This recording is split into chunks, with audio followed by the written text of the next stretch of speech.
Is this one it? Oh my God. So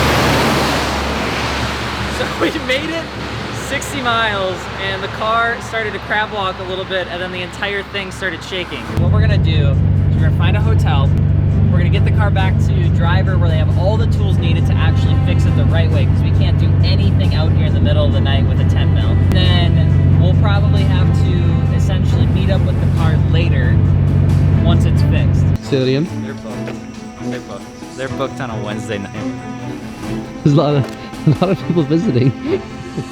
All right, so we're finally pretty much all set to go. We were able to like oogle and drool over all the cars that we probably won't buy or can't afford, but it's fine because some of them are really affordable and some of them are really sweet. And this is my really sweet 4-door drift car, which by the way, if you haven't had a chance yet, you should drop a comment below and let me know what wheels we should get. This is pretty much gonna become the internet's car. Now, before we get on the 14-hour drive home, I did wanna share just a couple little bits and pieces that make this car a little bit different and a little bit unique, kind of like me. Anyway, one of the first things is that it actually has a factory aero kit, which is actually pretty freaking neat. This is something that you don't typically see on Glorias. I really like this one because the aero kit gives it a little bit more of that lowered look without actually going into anything aftermarket. I am a sucker for how this actually came out of the box. Second thing that's kind of interesting is the fact that it actually has a sunroof, and it actually comes really with this weird kind of, not faded, but just, I guess, like cover visor thing, which is actually pretty interesting. And of course, it's a Y33, which makes it a little bit even more rare. I am not, to be clear and transparent to the YouTube audience, I am naturally not a massive, in-depth, super JDM nerd. I am, however, a really big fan of fun cars that are interesting and different, which this Gloria Ultima is exactly that. So with that out of the way, we've got some new sticky tires that are gonna get us home. We're really excited. Lars and I are gonna take the drive. We're gonna see how good it does. God, wish us well. Don't forget to subscribe. Yeah, good, bye.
Just like driving manual for the first time.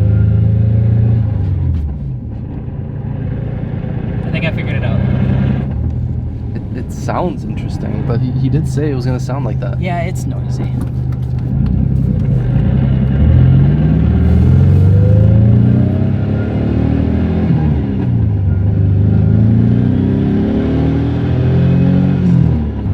It sounds good. I feel like I'm on the wrong side of the road and I'm on the wrong side of the car. I'm not gonna mess up the turn signals either.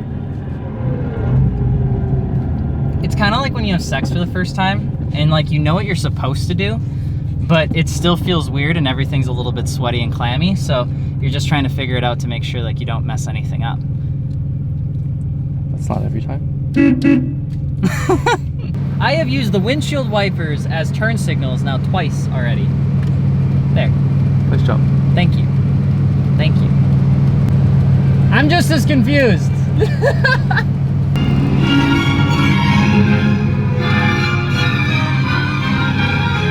It's from Japan. I would expect nothing less actually to listen to in this car. Those are very bright. That's impressive. Oh, does it work? Dang. Bro, we living in luxury, bro. Never.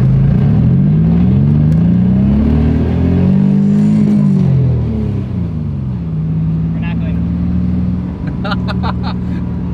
to. That's 4. We haven't even driven more than 2 miles, and I've done it 4 times.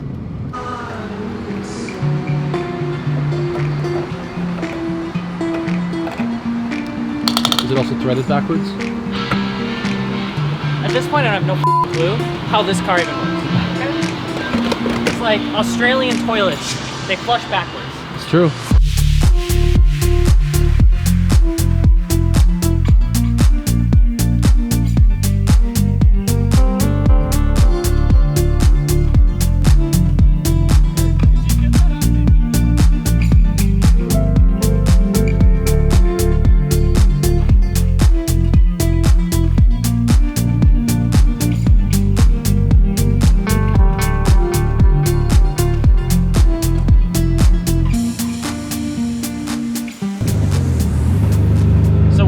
They don't teach you when you have a right-hand drive car, and you have to learn the hard way.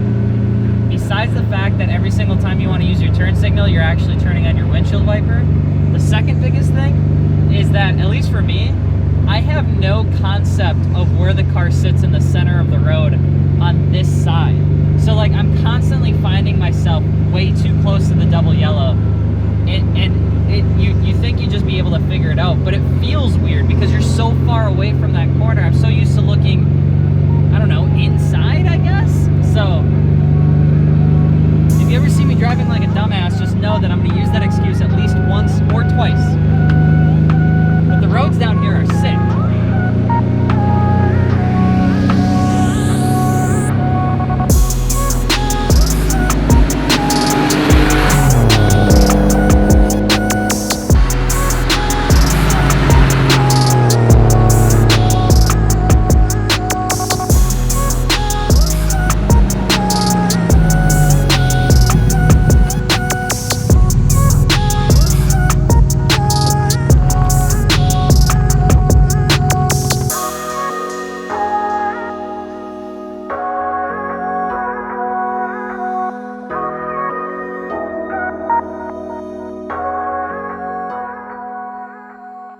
The craziest thing about Virginia, and quite honestly all the southeast states, is just how good the roads like actually are.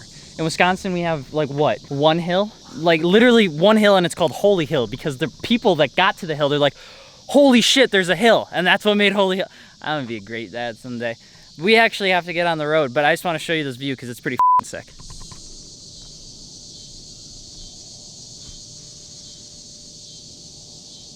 One hour later. So we made it 60 miles and the car started to crab walk a little bit, and then the entire thing started shaking. If you own a Jeep, it's something called death wobble. We have death wobble. We also have lightning. That's just called death. So we pulled off.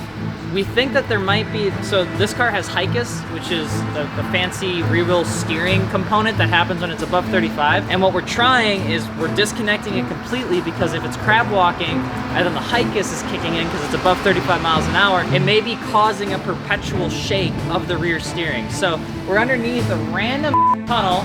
I got my flashlight. You like this bad boy?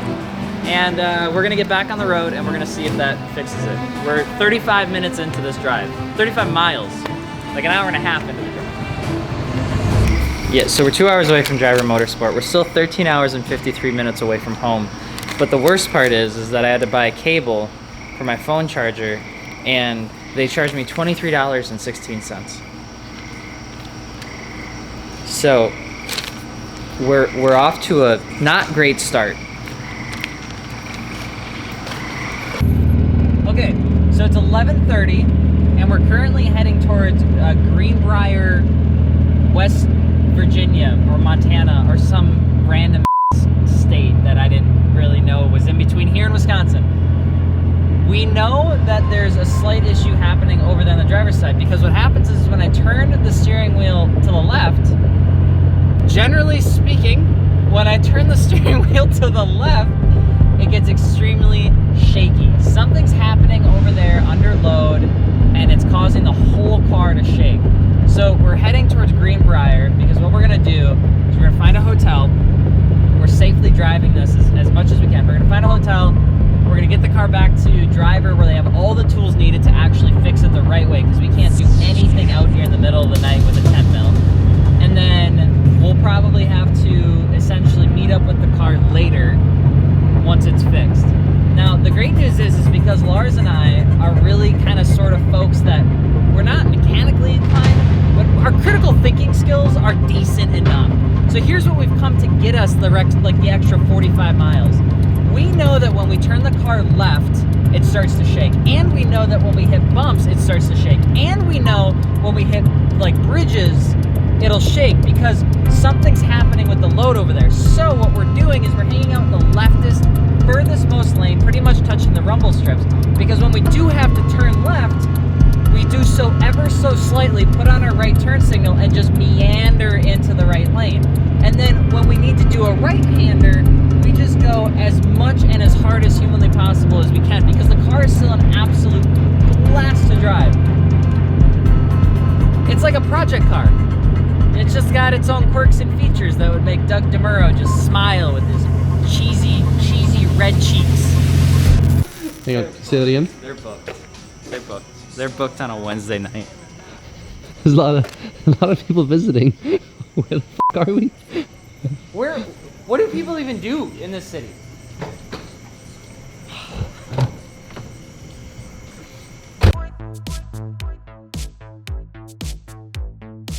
So I asked, because the lady was very nice, and she's like, what room do you want? We have availability on the 2nd, 3rd, and 4th floor. And I was like, honestly, I want the coolest f***ing room that you have that's available. And she's like, she kind of giggles and she's like, she's like, okay. And so yeah, so she finally got us a room. This is the only place apparently that's available. And so we got this one. I just want to go to bed.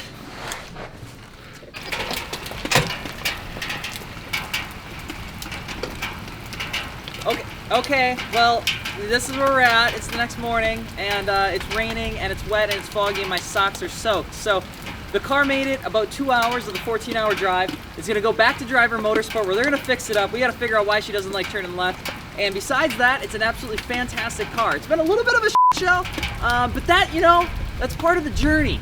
It's part of the joy. I'm having a blast, and I hope you are too. So don't forget to subscribe, drop a comment on what you'd like us to see do with the internet car. We have no idea how long this is gonna take, and we have no idea if even getting home is gonna be as clear as day as how it was to get over the last 60 miles with this car. So don't forget to subscribe. It's very wet. Okay. Well, we are out here at the beautiful Greenbrier Valley Airport, Regional Airport. Have the car loaded up. Went right up onto the trailer, no problem, so we'll get it back to the shop and see what's going on.